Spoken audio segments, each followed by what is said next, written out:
ချစ်စွာသောမိတ်ဆွေများအားလုံးပဲမင်္ဂလာပါမိတ်ဆွေများကိုအသိပေးတောင်းပန်ချင်တာလေးတစ်ခုရှိပါတယ်ကျွန်တော်ရဲ့ channel လေးက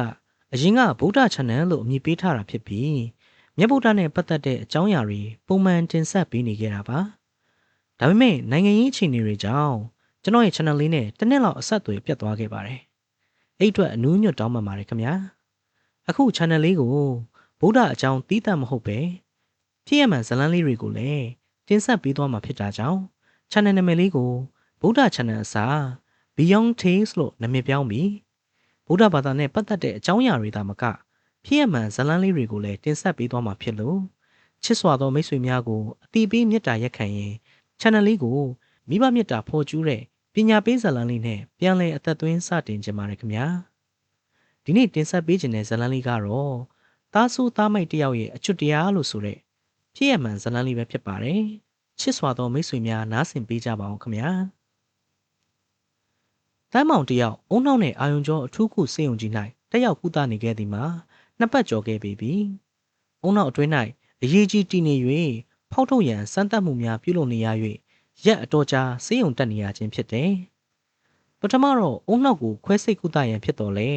အလွန်အကုန်ကြများပြီးအန္တရာယ်များတာကြောင့်မခွဲစိတ်တော့ပဲ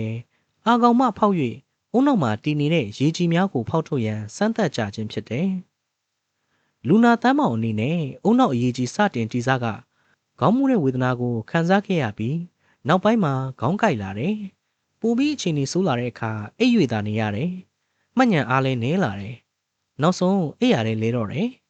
။မိခင်ကြီးတော်မြအနေနဲ့သားဖြစ်သူတမ်းမောင်အဖြစ်ကိုမကြည့်ရလို့အစကတော့အရက်ထဲမှာဖွင့်ထားတဲ့ဆေးကမ်းမှာပြသကုသပြီးမဲ့လေယောဂါကမသက်တာဒေါမြရှိစုမဲ့စုလေးဖြင့်အထူးကုဆရာဝန်ကြီးနဲ့ပြသကုသတယ်နောက်ဆုံးမှာတော့ရန်ကုန်စေယုံကြီးအုံနောက်နဲ့အာယုံကျော်စေယုံတို့တင်ရန်ဆရာဝန်ကြီးကညွှန်ကြား၍အုံနောက်အာယုံကျော်စေယုံတို့တမ်းမောင်ရောက်ရှိလာခြင်းဖြစ်တယ်ဒေါမြအနေနဲ့မိုးဆုမဘဝနဲ့ရက်တည်နေရသူဖြစ်တယ်ဝင်ငွေမရှိတော့လဲကွယ်လွန်သူခင်ပိုးရဲ့ပင်စင်လာစာလေးနဲ့ရက်တည်နေသူဖြစ်တယ်သားနှစ်ယောက်သမီးနှစ်ယောက်ရှိတော့လဲအိမ်အောင်တယ်များဖြစ်ကြတာကြောင့်ဒေါမြကိုထောက်ပံ့နိုင်သူအလွန်ရှားတယ်။သမီးကြီးတဦးသာလစဉ်မှန်မှန်ထောက်ပံ့တော်လဲသားသမီး9ယောက်ရှိသူဖြစ်၍များများဆဆတော့မထောက်ပံ့နိုင်ပေ။သမီးလက်ကတော့သတင်းကျွရာသီကြော့ချိန်၌သာအဝတ်စားလောက်နဲ့ကြော့နိုင်တယ်။သားနှစ်ယောက်ကတော့မိခင်ကြီးကိုမထောက်ပံ့နိုင်အောင်သာမကမိခင်ကြီးထံမှရသမျှတောင်းခံတတ်ကြတယ်။ထိုသားနှစ်ယောက်အနက်အငယ်ကောင်တမ်းမောင်ကပူဆိုးတယ်။မိခင်ကြီးထံမှလိုတဲ့ငွေကြေးတောင်းမရကနီးမျိုးစုံနဲ့တောင်းချမ်းတယ်မိခင်အိမ်ရှိပစ္စည်းများကိုဖျက်ဆီးတယ်မိခင်ကြီးကိုစော်ကားမော်ကားပြောတတ်သေးတယ်မိခင်ထံမှသူတို့လိုချင်သောငွေပစ္စည်းတစ်ခုခုမရမချင်းချင်းချောက်မှုအမျိုးမျိုးလုပ်၍မရမချင်းတောင်းတတ်တယ်နောက်ဆုံးမိခင်မိုးဆိုးမကြီးကပေးလိုက်ရတာကများတယ်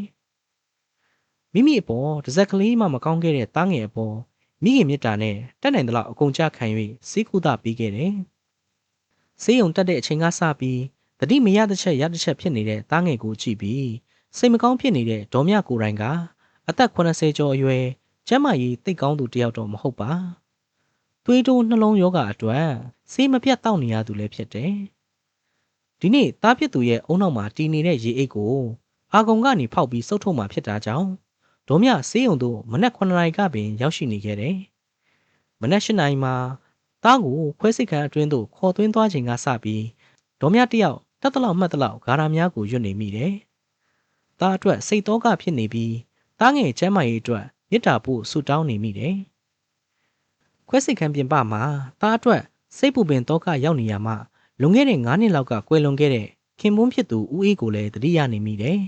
။ခင်ပွန်းဖြစ်သူမှာကုံသွေးရုံမှအရာရှိတူဖြစ်ပြီးသားမယားအပေါ်အလွန်ကျင်နာတတ်သူတူဖြစ်၍ဒေါ်မြလွမ်းဆွတ်တတိယနေခြင်းပင်ဖြစ်တယ်။အရက်လောင်းကစားကင်းပြီးအပျော်ပါလိုက်စားခြင်းလည်းမရှိဇနီးတော်များဝတ်စားရန်ထိုက်တဲ့နဲ့ရွှေတယ်လက်ဝတ်ရတနာများလည်းဝယ်ပေးနိုင်ခဲ့တယ်။နေထိုင်ရန်အိမ်ငယ်တစ်လုံးကိုလည်းကိုပိုင်အဖြစ်ဝယ်ယူနေထိုင်နိုင်အောင်စီစဉ်ပေးခဲ့တယ်။သားသမီးများရဲ့ပညာရေးကိုလည်းဂရုစိုက်၍သင်ကြားပေးရှာတယ်။သားနှစ်ယောက်မှာအပေါင်းအသင်းခင်ပြီးအပေါင်းအသင်းမှား၍10တန်းမအောင်ခဲ့ခြင်းဖြစ်တယ်။သမီးနှစ်ယောက်မှာတော့ဘွဲ့အသီးသီးရရှိခဲ့တယ်။သားငယ်တမ်းမောင်မှာငငယ်ရွယ်နဲ့အိမ်အောင်ပြုတ်သွားပြီးပညာကလည်းစကောစကားဖြစ်၍ခင်မွန်းဖြစ်သူအနေနဲ့မိမိရုံး၌ပင် ရုံးလူလင်ယာရုခံထားနိုင်ရန်အထက်အရာရှိကိုတောင်းပန်ပြောကြားပြီးအလုပ်ရရှိလေတယ်။သားငယ်တမ်းမောင်မှာအိမ်အောင်ကြပြီးကလေးနှစ်ယောက်ရတဲ့တိုင်အောင်မိဘအိမ်မှာပင်နေထိုင်စားသောက်၍မိဘများအနေဖြင့်ကြီးကြီးပြူးပြူးလက်ခံထားခဲ့တယ်။ထိုစဉ်ကရုံးလူလင်တယောက်ရဲ့လစာမှာ82ကျပ်ဖြစ်ရာတမ်းမောင်အဖို့နေစည်းစားစည်းမကုန်သဖြင့်ငွေပုံငွေရှံအဖြစ်စုဆောင်းနိုင်တော့လဲမစုဆောင်အရက်တောက်စားမှုကတစ်ဖက်နဲ့သုံးမလောက်အောင်ဖြစ်နေတယ်။မိခင်ကြီးထံမှလည်းဖခင်ကြီးမသိအောင်အကြောင်းမျိုးမျိုးပြ၍တောင်းတတ်တယ်။ခင်မွန်းတဲ့ရှိစဉ်ကဝင်ငွေမှန်နေ၍တမ်းမောင်ကိုထောက်ပံ့ပေးကမ်းနိုင်တော့လေဦးအေးကွယ်လွန်ခဲ့ပြီးနောက်ဒေါ်မြအနေနဲ့တမ်းမောင်တောင်းတလောက်မပေးနိုင်တော့ပေမိုးဆိုးမဘဝနဲ့သူတို့မိသားစုကိုလည်းမချွေးမွေးနိုင်တော့ပေဒီကြားရင်တမ်းမောင်အလုပ်မလေးစားမှုကြောင့်အလုပ်ပြုတ်ပြန်တယ်အလုပ်ပြုတ်ပြီးဝင်ငွေမရှိဖြစ်နေတဲ့တမ်းမောင်ကိုဒေါ်မြအရင်နှီးထုတ်ပေးပြီးပဇွန်အောင်စည်းအပြင်ဘက်တန်းမှာထမင်းကြော်ဆိုင်ဖွင့်ပြီးစားတောက်နိုင်ရန်စီစဉ်ပေးတယ်တမ်းမောင်အနေနဲ့အစာပိုင်းမှာတော့အတော်အလုပ်ဖြစ်တယ်မနက်ပိုင်းသာရောင်းရတဲ့ထမင်းကြော်ဆိုင်မှာတလလီ1000ကျော်လောက်ဝင်ငွေရှိ၍တမ်းမောင်တို့မိသားစုဆူဆူပြေးပြေးဖြစ်လာတယ်မိခင်အိမ်မှာမနေတော့ဘဲရောက်ခမအိမ်သို့ပြောင်းရွှေ့နေကြတယ်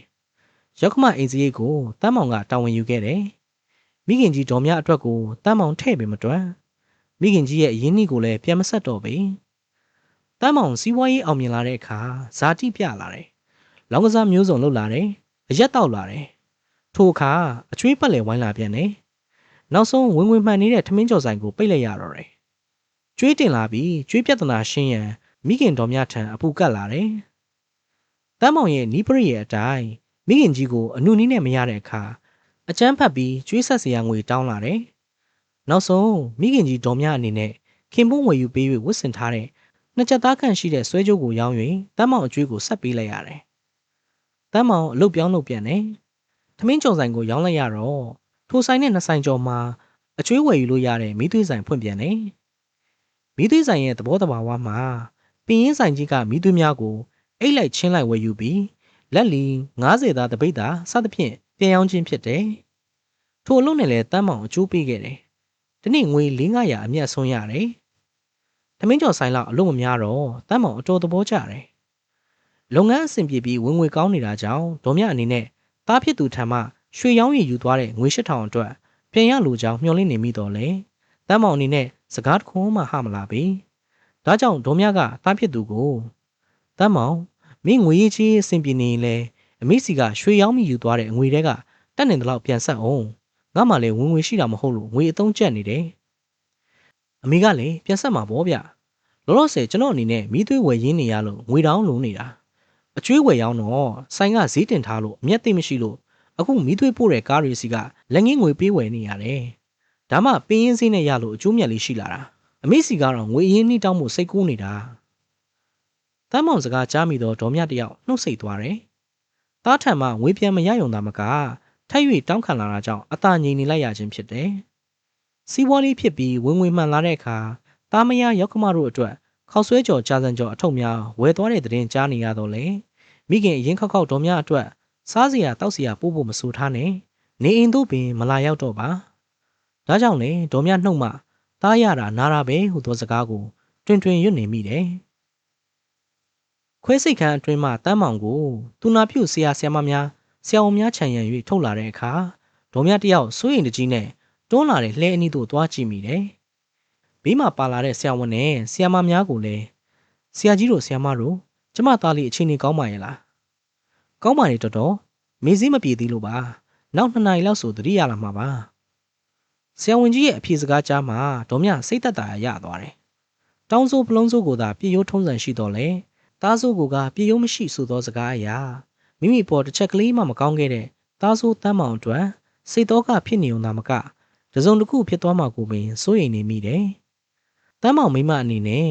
ကလေးမျက်နှာမြင်ထားတာမကြသေးလို့အကြောင်းပြပြီးစေးရုံတို့တစ်ခေါက်မှမလားတမ်းမောင်ရောက်ခမဒေါ်ဝင်းအနေနဲ့ထမင်းပို့ယုံသာစေးရုံတို့လာတယ်တမ်းမောင်နဘေး၌အသက်80ကျော်မိုးဆိုးမမိခင်ကြီးသာနေနေညညရှိနေတယ်စေးရုံကြီးမှသူနာပြုဆရာမတွေကဒေါ်မြကိုတနာ၍ညဘက်သူနာပြုဆရာမများနားနေကမ်းမှာခေါ်သိပ်ရှာတယ်ဒေါ်မြမှာငွေကြေးတက်နိုင်သူတယောက်မဟုတ်၍လေအခချင်းငွေဖြင့်တီးခြားသူနာပြုမငားနိုင်တတိလေးနေတဲ့တားဖြစ်သူကိုလည်းပြစ်မထားရ၍ သားနဲ့အတူဆေးရုံ၌အိမ်မပြန်မဲနေနေရခြင်းဖြစ်တယ်မိဘမြတ်တာကကြီးမားလှပေတယ်သားသမီးဒုက္ခရောက်နေတာကိုမျက်နှာလွှဲ၍မနေနိုင်ခြင်းဟာမိဘအများစုရဲ့မေတ္တာစေတနာပင်ဖြစ်ပေတော့တယ်ဒေါ်မြလည်းခွဲကမ်းမှထွက်လာပြီး2 နာရီကျော်တော့လဲသတိမရသေးရဲ့သားအားကြည့်ရင်မျက်ရည်များထိမ့်မရပဲတွင်တွင်စီးကျလာမိတယ်ငါသားတစုံတရာများဖြစ်ခဲ့တော့ဟူသောအတွေးကြောင့်ဒေါ်မြတယောက်ပူပင်တော့ကဖြစ်နေရှာတယ်ရင်ထဲမှာလည်းဖျားကုံတော်တရားကုံတော်ဘောစင်ကတုတ်တို့ကိုမနာတမ်းရွတ်နေရှာတယ်ဂရင်ပေါ်မှာရှိနေတဲ့တန်းမောင်မျက်လုံးစတင်၍ဖွင့်ကြည့်လာတယ်ရှာနဲ့နှကန်းကိုရက်လာတာကိုတွေ့မြင်ရတဲ့ဒေါ်မြတယောက်ဝမ်းအသာကြီးတာမိပေတယ်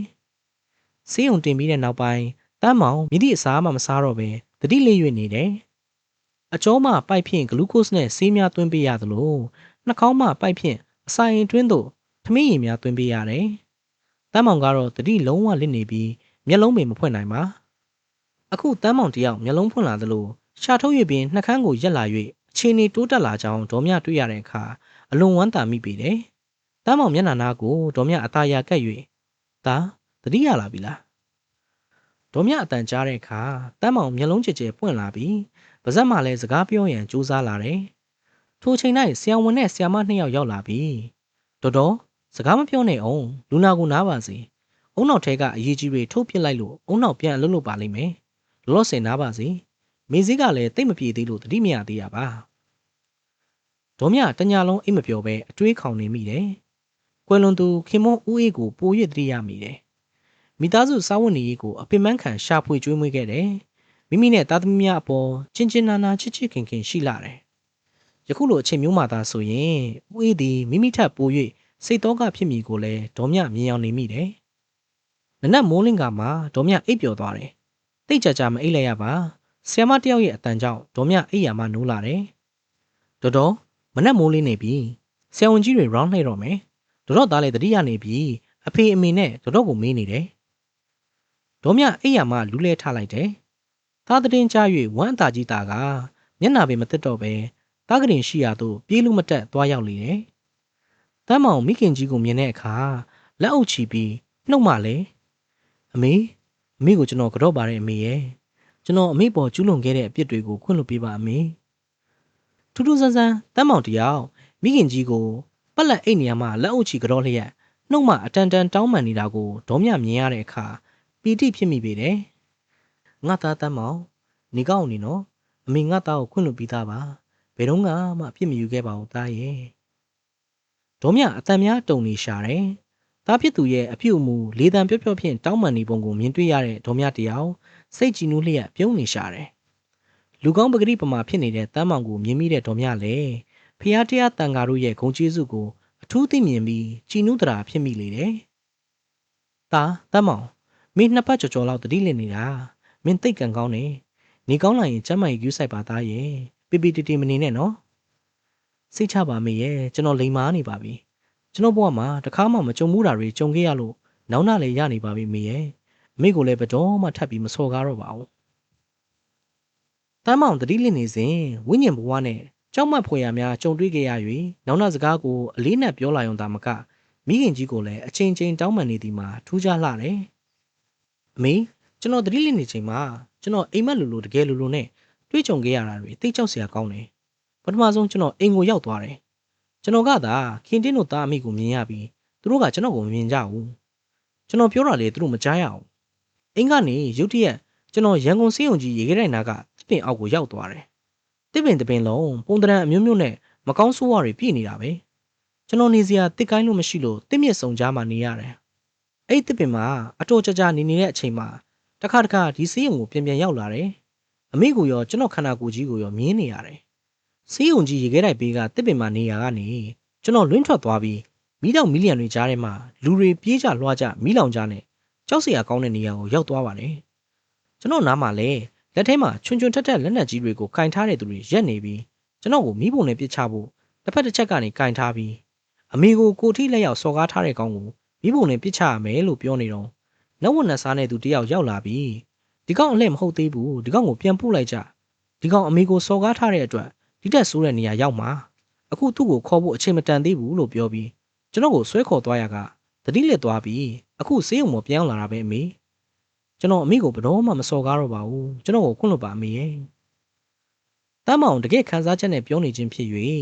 ဘေးမှာကြားနေရသူအပေါင်းမှာတအံ့တအောဖြစ်နေမိတယ်ဒေါ်မြတယောက်အနေနဲ့သားအသက်ပြန်ရှင်လာ၍ဝမ်းသာမိသလိုသားလူမိုက်ကြီးအချွတ်တရားရ၍လေထပ်ဆင့်ဝမ်းသာပီတိဖြစ်မိလေခြင်းကြောင့်မျက်ဝန်းမှမျက်ရည်အသွက်တွေတို့ဟာတားမရအောင်ပါးပြင်တစ်လျှောက်စီးချလျက်ရှိပေတော့တယ်ဒီဇလန်းလေးဟာမိဘမြတ်တာကိုအခြေခံထားတဲ့ဖြစ်ရမှန်ဇလန်းလေးဖြစ်ပါတယ်ဒီလိုဇလန်းမျိုးလေးတွေကိုကျွန်တော် channel လေးကနေပုံမှန်တင်ဆက်ပေးသွားမှာဖြစ်လို့စောင့်မျှော်နားဆင်ပေးပါအောင်လို့မေတ္တာရက်ခံရင်အဆုံးထိနားဆင်ပေးခဲ့ကြတဲ့တူဦးတယောက်ချင်းစီတိုင်းကိုကျေးဇူးအထူးပဲတင်ရှိပါတယ်ခင်ဗျာ